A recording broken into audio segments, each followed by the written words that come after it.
Bismillahirrahmanirrahim. Assalamualaikum warahmatullahi wabarakatuh. Sobat MF Official yang dirahmati Allah, kembali lagi kita di segmen kisah kita. Kali ini bersama kami ada Ibu Rini dan Bapak Yoga. Ya, beliau berdua datang jauh dari Banjarnegara, Jawa Tengah. Ya, masih satu karisidenan dengan Banyumas sebenarnya.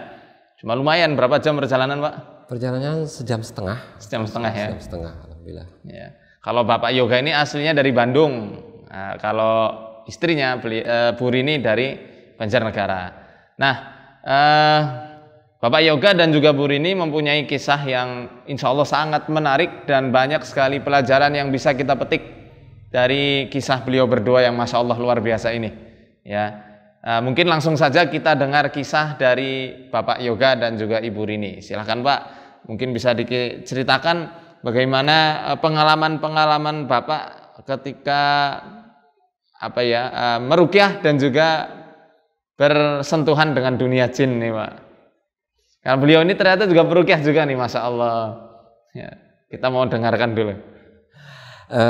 Mulanya mungkin pernikahan kami 20 tahun dari tahun 2000 sampai 2020. Alhamdulillah ya, 20 tahun dikaruniai 3 orang anak putra putri, alhamdulillah. Dan di sini mungkin selama 13 tahun alhamdulillah baik-baik saja dari keluarga kami. Dan mulai dari 2013 itu mulai ada sedikit prahara ya tentang ke istri saya. Pada dasarnya mungkin ketidaktahuan beliau mengenai hal-hal yang mengenai dirinya gitu, termasuk makhluk ya yang sering bersarang di pikirannya, yang mana bisa melihat kalau istilah orang mungkin umumnya indigo ya, tadi ya indigo. Nah dari situ alhamdulillah dari 2014 sembuh, dinyatakan sembuh. Kebetulan tim ruqyah teman saya, alhamdulillah. Nah, ini kasusnya masih berlanjut lagi. Ada di 2015 mulai lagi. Mungkin saya tidak tahu dengan jenis sihirnya ya tentang ini. Baru kedeteksi. Saya mungkin udah mendeteksi dari 2015 tersebut, cuman nggak ngambil kesimpulan bahwa saya harus menyergap atau siaga gitu ataupun secara langsung, akan tapi mungkin secara perlahan. Dan alhamdulillah 2019 Januari mulai terkuak semuanya. Ada seseorang yang mana ingin menguasai sesuatu mungkin dari keluarga kami, dan itu pun ya termasuk mungkin kiriman-kiriman dari jinnya. Dan sampai saat ini 2019 2020 ke 2020 masih berlanjut, bahkan mungkin bisa sampai kesurupannya sampai 5 atau 10 kali satu malam itu. Masya Allah. Itu makanya jadi kadang saya kalau bukan laki-laki mungkin saya pengen nangis gitu. Makanya di situ saya sering lihat Ustadz di YouTube ya. Jadi peruqyah itu harus seperti ini. Mungkin karena saya pemula ya. Alhamdulillah mungkin seadanya doa yang saya hafal, adapun mungkin saya lihat di buku, saya bacakan, alhamdulillah gitu bisa mengusir sementara mungkin. Dan sampai saat ini nih balik lagi itu kan. Makanya di sini saya ada apa? Apa mungkin jinnya satu cuman memperdaya saya gitu. Itu Allahu a'lam kan. Kalau mungkin jinnya satu atau mungkin banyak, saya tidak begitu hafal tentang. Masya Allah. Jadi sampai sekarang detik ini bulan Mei 2020 masih mungkin berapa tahun? Sekitar 8 tahun ya tadi ya. Kalau boleh tahu Bapak pertama kali ruqyah kapan? Saya 2013. Ya, berarti sama teman saya, alhamdulillah teman saya kan tim ruqyah juga untuk wilayah Jakarta. Masya Allah. Tapi ya mungkin karena saya ada kesibukan, mungkin doanya sedikit yang hafal, sedikit yang enggak gitu. Dan disarankan dilarang untuk meruqyah seperti yang ya ustadz dukun kata ustadz itu kan, yang pura-pura seperti ustadz, tapi akhirnya ilmu-ilmu laduni yang dipakai gitu. Itu yang mungkin yang saya takutkan, makanya saya selektif gitu sampai saat ini gitu. Dan alhamdulillah seberapa tahun ini saya lihat tayangan ustadz di TV, saya terus lihat di YouTube tiap streaming atau yang saya siapkan ke offline, alhamdulillah gitu. Semakin saya semakin percaya diri gitu. Itu makanya awalnya mungkin mau ngedown gitu saya tuh, wah bagaimana saya menghadapi situasi seperti ini, merasa capek. Sebenarnya kasus semacam ini bukan karena Bapak meruqyah ya, lalu kemudian gangguan menjadi datang, tidak. Ya dengan Bapak meruqyah, jin yang mungkin sudah bersarang lama di dalam tubuh istri karena mungkin dulunya pernah dikasih minum sesuatu sama orang tuanya, sama leluhurnya, itu tidak terima. Gimana caranya suami saya tidak boleh berjihad ini untuk menegakkan atau mendakwahkan pengobatan Nabi melalui Al-Quran. Enggak cuma Bapak. Dan bukan berarti peruqyah junior, tidak ada istilah peruqyah junior atau senior sebenarnya. Iya. Nah di sini ada hal yang paling unik mungkin kalau dibilang rahasia ya. Rahasia itu ibarat seorang mungkin pengantin pertama. Pengantin pertama gimana tadi coba? Jadi seorang itu misalkan saya datang pulang dan itu tidak bisa dijebol, harus saya ruqyah dulu. Nah itu yang saya rahasia itu. Ini hal yang itu berarti berapa puluh tahun yang lalu, berapa belas tahun yang lalu itu? Ini tahun yang ini, untuk tahun yang ini 2019 sampai ke 2020 ini.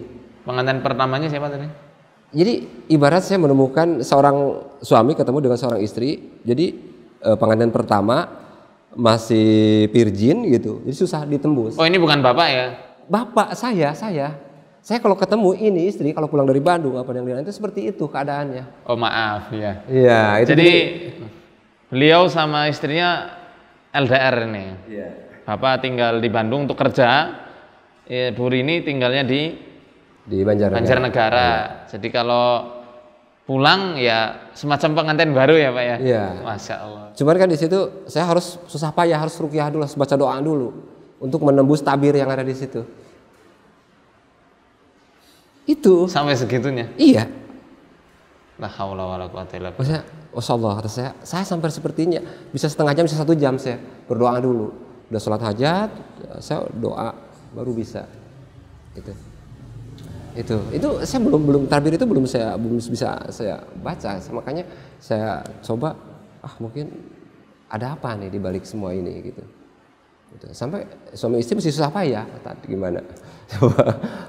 Ini yang mungkin diantara tayangan atau kisah yang lain nggak unik seperti ini. Kalau saya uniknya seperti ini untuk tahun ini gitu.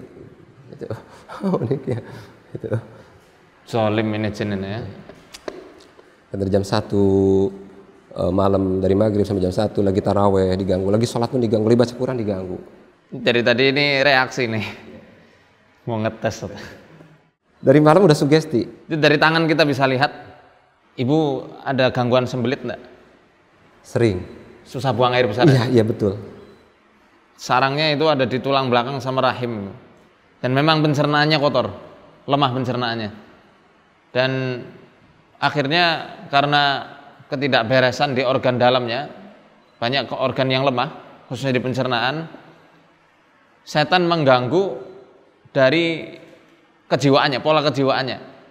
Ya kegalauan, sensitif yang luar biasa tinggi.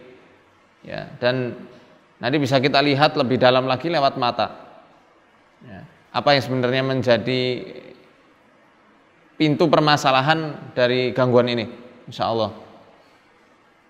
Dan nanti antum yang meruqyah, saya hanya membantu saja. Mana-mana yang mesti gini. Justru nggak ada yang hafal Tad. Nggak masalah. Harus ada buku, justru nggak ada yang hafal. Saya tuh baca Fatihah, hafal. ayat kursi, al-falaq annas, qul huwa falaq annas. Dengan terjunnya Bapak di dunia ruqyah, masya Allah, ini adalah misi yang mulia. Nggak setiap orang, bahkan nggak setiap ustadz mau untuk bertakhusus, ya, mau menceburkan dirinya di dunia ruqyah. Karena mungkin ada yang menganggap kurang penting terhadap gangguan-gangguan jin, mungkin ada yang kurang berani juga, ya. Ada yang mungkin mengatakan itu khurafat, ngapain itu santet, enggak ada. Ada yang sampai tahap ekstrim seperti itu. Nah sekarang kalau seperti ini mau lari kemana? Apa solusinya? Ke medis? Ya nggak bakal ketemu. Ke dukun, dosa, rugi dunia akhirat. Makanya dengan Bapak terjun di dunia ruqyah syar'iyah, Bapak sudah mengambil insya Allah investasi akhirat yang dapat memuliakan bapak dan keluarga dunia akhirat, menjadi jembatan bertemu Rasulullah SAW kelak. Amin, Ya. amin ya Allah. Mungkin ada kisah yang mau dikaji lagi, Pak? Oh, kisahnya sih sebenarnya banyak, panjang mungkin. Nggak masalah, Iya. ceritakan semua. Saya sering dengar mengupas tentang masalah tafrik dan mahabbah itu dari studi itu ya. Tafrik ya. Iya, tafrik. adalah sihir perceraian, Perceraian ya. mahabbah pelet. Iya. Dan di sini ini ada kaitannya, maksudnya setiap 1 bulan sekali atau 2 bulan sekali itu dia minta cerai sama saya tuh. Karena terpengaruh dengan sihir yang mahabbah itu dari awal 2015 sampai 2020 ini. Jadi ada seseorang yang menggerogoti di keluarga kami itu seperti itu. Jadi ada penunggu dasarnya mungkin ya, dari dasar mungkin kesalahan orang tua ini istri saya, dan juga ada pengaruh-pengaruh dari luaran gitu. Nah, di sini yang selalu mengancam saya itu. Makanya kisahnya di sini memang sangat unik, dari 2013 ke 2014 sembuh alhamdulillah 1 tahun, dan dari 2015 sampai detik ini. Dan ini pun rasa perasaannya itu kalau lagi ini tinggi sampai lupa dengan saya. Kalau telepon minta sesuatu minta bubar, udah saya datang. Jadi selama dari 2015 sampai 2020 ini saya yang harus minta maaf terus.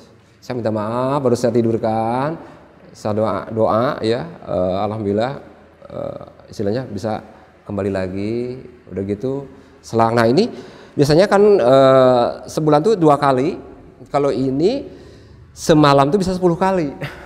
Yaitu, tapi di sini yang saya rasa itu merasa capek badan saya. Kalau habis ruqyah itu ngedoain itu, kok badan kayak digebuk gitu, sakit semua, masya Allah. Kenapa gitu? Itu semua peruqyah insya Allah demikian. Masya Allah. Kalau sampai digebukin mungkin enggak ya. Kalau capek luar biasa, insya Allah semuanya demikian. Baik itu senior atau tidak senior, atau yang baru terjun dalam dunia ruqyah. Karena ketika kita membacakan, secara otomatis kalori kita keluar. Jadi orang meruqyah itu capeknya hampir mirip lari 1 kilo. Betul. Saya kan olahraga sepeda, itu hampir lebih beratan ini, kata saya. Lebih beratan ini. Badan capek. Jadi yang dirasakan isi saya itu yang sakitnya ke saya gitu. Oh, malah nyalur? Iya. Nah, kalau gitu nanti saya coba cek juga ya. Makanya terus saya sakit di sini. Udah saya beres ruqyah, saya doa, udah kok sakitnya di saya, masya Allah, kata saya. Jadi saya harus ulang lagi gitu, masya Allah. Makanya di sini, oh ternyata kerja peruqyah itu capek. Dan saya telepon teman saya, emang capek katanya. Makanya saya ini buat pahala saya nanti bukan buat di sini katanya. Iya. Makanya kalau saya untuk di sini, saya tarif. Saya nggak ada tarif katanya. Silakan aja yang mau ketemu saya. Cuman saya kan waktunya banyak. Alhamdulillah katanya. Masya Allah. Cuman kata saya ngehubungi juga kemarin susah. Nah, alhamdulillah. Jadi qadarullah ya. Maksudnya saya kira itu Ustadz itu kan di Jawa Timur, ya kan? Kan asal muasalnya dari Gontor. Wah, kata saya mungkin dari luar kota ini susah. Tahunya harus ada di sini di Banyumas. Alhamdulillah bisa dihubungi dan alhamdulillah bisa ketemu. Saya memang alumni Gontor. Iya. Tapi tinggal di Banyumas. Iya. Tak kira saya tuh wilayah Solo ke sana, Ngawi gitu kan. Waktu saya, masya Allah, alhamdulillah atas izin Allah bisa bertemu gitu. Saya bisa bawa istri saya, mungkin mudah-mudahan di sini Allah memberikan kesembuhan buat istri saya, dan juga mungkin karena di sini mungkin tingkatan saya hanya pendosa, jadi saya tidak mungkin bisa menafsir bahwa saya sanggup, saya ini enggak bisa. Karena selama sekian tahun ternyata istri saya masih seperti ini, cuman bisa meredakan sebentar gitu. Itu pun capeknya masya Allah luar biasa. Jadi begini, mungkin kalau saya boleh berpendapat, dengan diganggunya istri bapak ya, atau mungkin ada di kalangan peruqyah yang ada keluarganya yang diganggu jin, bukan berarti cara ruqyahnya yang salah atau peruqyahnya tidak becus. Ini kita hendak merubah mindset masyarakat ya, bahwasanya peruqyah itu bukanlah penyembuh.